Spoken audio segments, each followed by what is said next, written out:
why the American middle class is disappearing, and how to stay in it. Let me ask you a question and answer it honestly. You're working harder than ever. You're earning more than you did 5 or 10 years ago. But somehow, you feel poorer. Groceries cost more. Rent feels insane. Your savings barely move, and every raise seems to disappear before it even hits your account.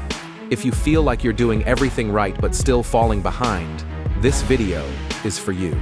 Because what's happening to the American middle class right now isn't your imagination. It's not laziness, and it's not just bad budgeting. The middle class is quietly disappearing, and most people don't realize it until it's too late. Stay with me until the end, because I'll show you exactly how this is happening, and more importantly, how you can stay in the middle class or even move up, while others fall out of it. Point 1. The middle class was never guaranteed for decades. The American middle class followed a simple formula. Go to school, get a job, work hard, buy a home, raise a family, retire comfortably. That deal worked for a while. But here's the uncomfortable truth. That system was built for a different economy. An economy where housing was affordable, healthcare wasn't a luxury, college didn't mean lifelong debt, wages rose with productivity. Today, that deal is broken, and instead of being told the rules have changed, most people are still playing the old game, wondering why they're losing. Point 2. The hidden inflation of 2024-2025. Let's talk about inflation, but not the kind you hear about on the news, because the real inflation destroying the middle class isn't always on the CPI report. This is hidden inflation. Yes, official inflation numbers may say 3% or 4%. But your life tells a very different story. 1. Shrinkflation. You get same product, now with smaller size, but with higher price. You're paying more and getting less, and it happens quietly. 2. Service inflation, auto repairs, insurance premiums, childcare, medical bills, utilities. These costs don't feel optional, and they're rising faster than wages. 3. Lifestyle lock-in. Once your expenses rise, they rarely come back down. You don't notice inflation all at once. You notice it in 100 small decisions. Switching brands, skipping savings, using credit just this once, delaying repairs, postponing retirement contributions. That's how inflation drains the middle class. Not with a bang, but with a slow bleed. Point 3. Why raises don't feel like raises anymore. Here's something no one likes to admit. Many Americans are earning more than ever, but feeling broke. Why? Because income inflation does not equal wealth growth. You get a raise. But taxes take more. Benefits cost more. Housing absorbs more. Subscriptions multiply. Expectations rise. So even when income increases, your margin disappears.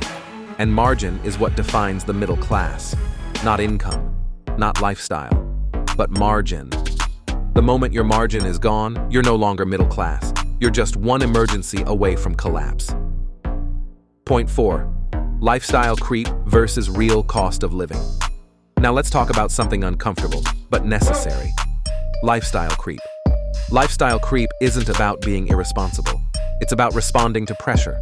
Pressure to keep up, reward yourself, appear stable, look successful. And modern life is designed to push it constantly. Bigger apartments, nicer cars, more convenience, more subscriptions, more normal expenses.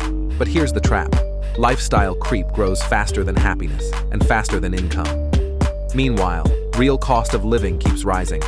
Housing eats 30–50% of income. Transportation costs explode. Food inflation compounds monthly. Insurance becomes unavoidable, so people think their problem is spending, when the real issue is that the cost of stability itself has skyrocketed. Point 5. The Great Reset is already happening. Whether you like the term or not, a financial reset is already underway. Not a conspiracy reset, a personal one. People are being forced to reset. Where they live, how they work, what they own, how they earn, and the middle class is splitting into 2 groups. Group 1, those who deny reality, cling to old standards, maintain appearances, rely on debt. Group 2, those who adapt early, downsize strategically, diversify income, rebuild margin. The gap between these 2 groups is widening fast. Point 6. Downsizing is not failure, it's strategy. Let's redefine downsizing. Downsizing is not giving up, falling behind, losing status. Downsizing is buying back freedom. Smaller housing, fewer fixed costs, lower monthly burn rate. When your expenses shrink, your options grow. And in this economy, flexibility beats income. People who downsize early regain cash flow, peace of mind, investment capacity, emergency resilience. The goal is not to look rich. The goal is to stay solvent. Point 7. The truth about side hustles. Everyone says, just get a side hustle. But here's the reality. Side hustles are saturated. Rideshare, delivery apps, e-commerce clones, content overload. Most side hustles fail not because people are lazy, but because they're undifferentiated. The real strategy is not more hustle. It's actually better leverage. Ask different questions. Can this skill scale? Can this income compound? Can this become semi-passive? Does it survive AI and automation? The middle class of the future will not rely on one paycheck, but they also won't burn out chasing 10 streams of low-quality income. Point 8. High-yield savings is not boring, it's survival. Let's talk about something unsexy, but critical. Cash. For years, people were told, cash is trash. That advice destroyed financial stability for millions. In today's world, high-yield savings protects liquidity. Emergency cash protects dignity. Optionality protects wealth. Cash gives you negotiating power, time to make good decisions, protection against forced selling. The new middle class doesn't ignore cash. They weaponize it. Point 9. How to actually stay in the middle class. Here's the truth most people don't want to hear.